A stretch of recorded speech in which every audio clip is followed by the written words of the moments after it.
What's up, Rebels? Today we got something really special for you that I think you're really gonna dig, because we're gonna talk about one of the most underutilized strategies for building a freelance business. It also happens to be one of the easiest to get into, and it's one of the most profitable. It has the most potential to absolutely blow up your freelance business. And I mean that in the blow it up as in make it bigger, not make it disappear.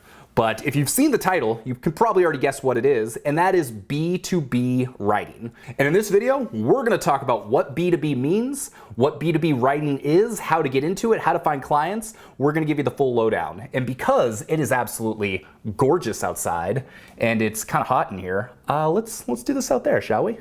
Let's go.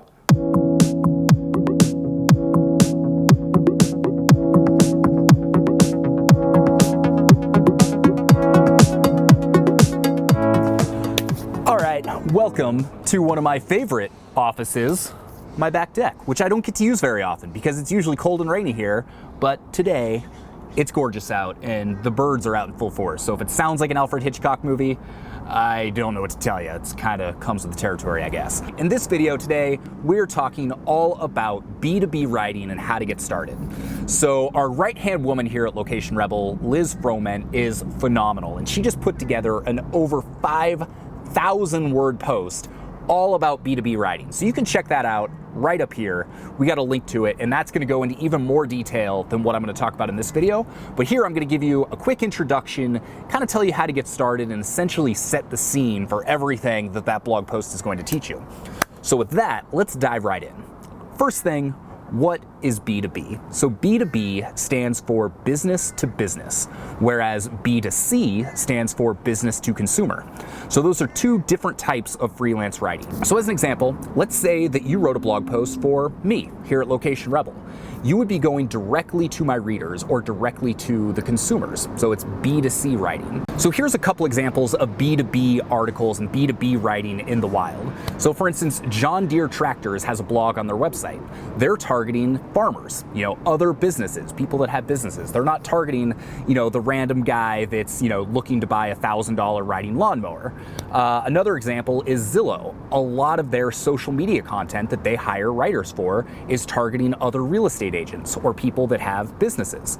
So business to business writing is essentially exactly what it sounds like. It's writing that one business is doing for another business. This could come in the form of blog posts, white papers, product descriptions, social media, onboarding documents, anything like that. Anything where one business is trying to generate content for another business is considered B2B. And here's why it's such a good opportunity for freelance writers. It's because most people don't consider it. Most freelance writers aren't necessarily going to these big businesses looking for opportunities. So why is B2B writing such a good opportunity for freelancers right now? Well, frankly, it all comes down to money.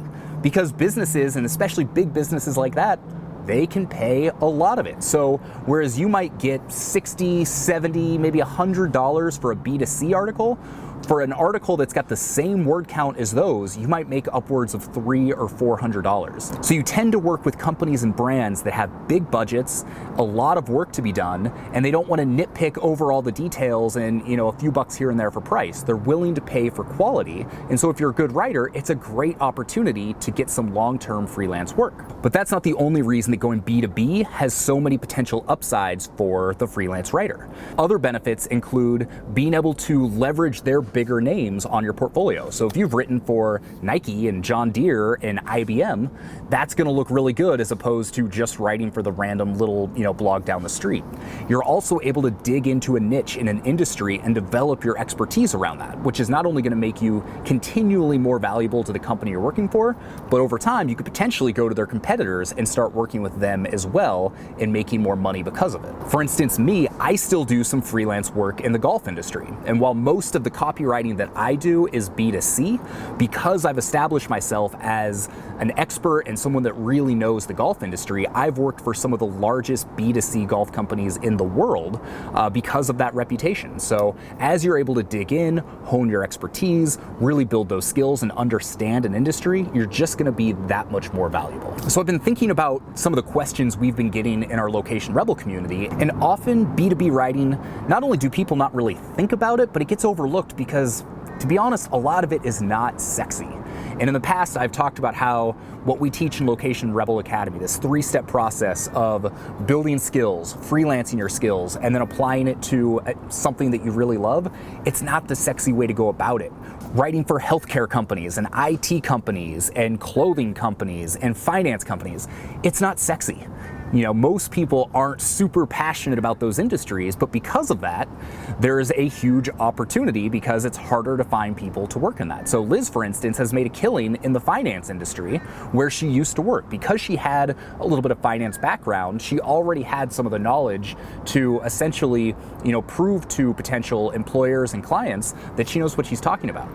So this is a great opportunity if you're in a current job right now, or if you have in your past life, maybe you left a job you didn't like, but you've got knowledge of a specific industry, there could be a great opportunity to get into B2B writing in that industry because you've got that background. Okay, so if I sold you on B2B writing that maybe it's something worth pursuing, well, there's 3 things that you need to do to start getting going with this this week. You can start jumping into this really quickly, which is one of the things that's so appealing about it. So the first thing you want to do is you want to sit back and you want to take stock of your skills and your experience and your expertise. Start writing down all of the different backgrounds you have, all of the different niches and industries that you have some knowledge on, and start thinking about some of those industries that might not be sexy, that often get overlooked, but that you might be able to provide some value to.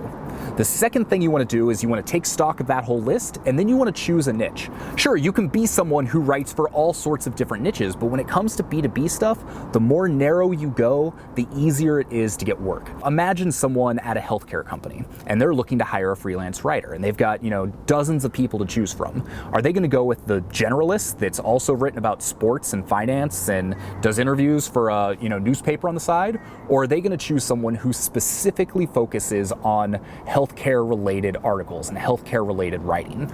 They're going to go with the specialist. So even more than other forms of freelance writing, like copywriting or SEO writing or general content writing, the more you can niche down with B2B, the better the likelihood that you're not only going to get big clients, but retain them and continue to find new ones.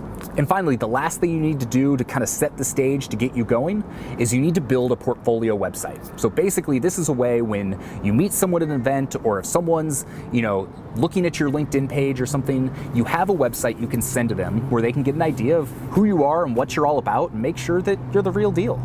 And the cool thing about these websites is they're really easy to create. You need a homepage, you need an about page, you need a services page where you tell people specifically about what you do, a rates page so people know how much you cost, a contact page, and that's kind of it. You can add other things along to it, but if you've got those, then you've got the basics and you can get going.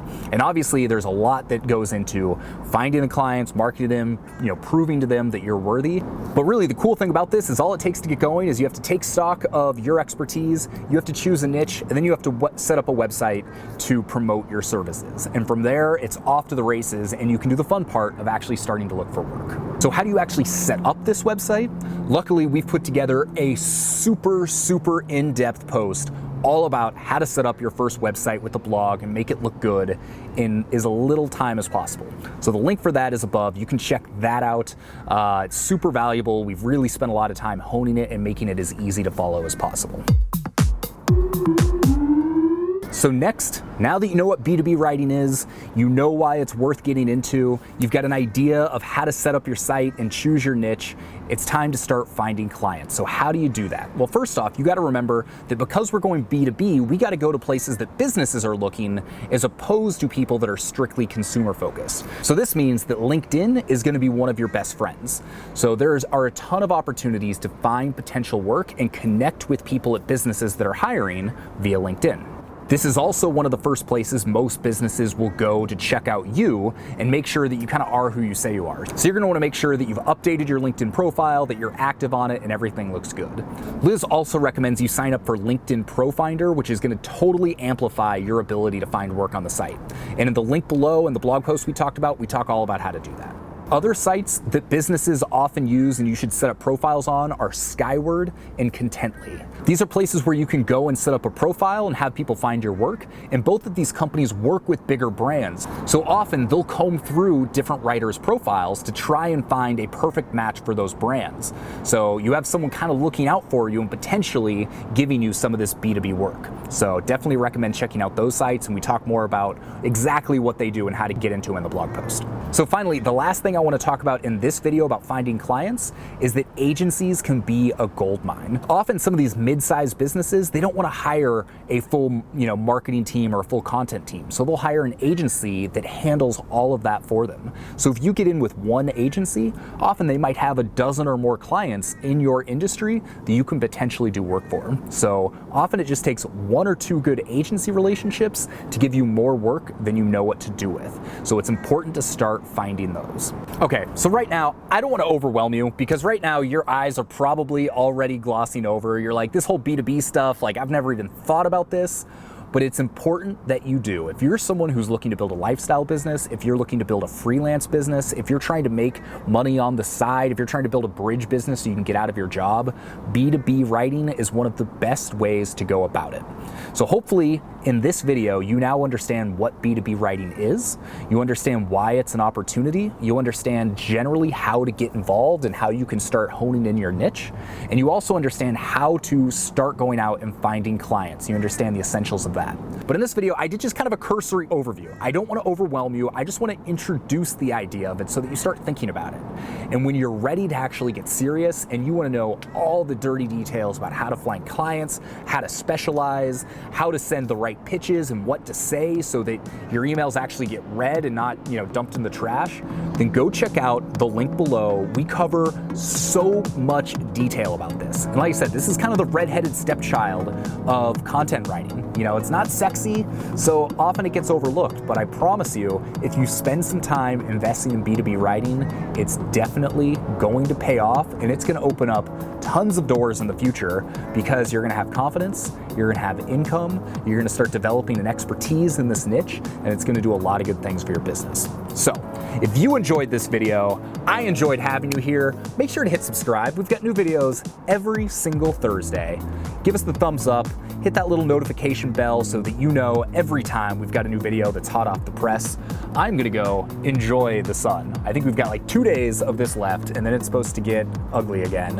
But right now it is perfect. If you've never been to Portland in the summer, highly recommend it. So we got lots of fun stuff going on here at Location Rebel coming out over the next few weeks, so I'm really excited about that. But until then, I'm gonna stop talking your ear off. Go make sure to check out our B2B writing post, and I will see you guys next Thursday right here on the blog. Peace.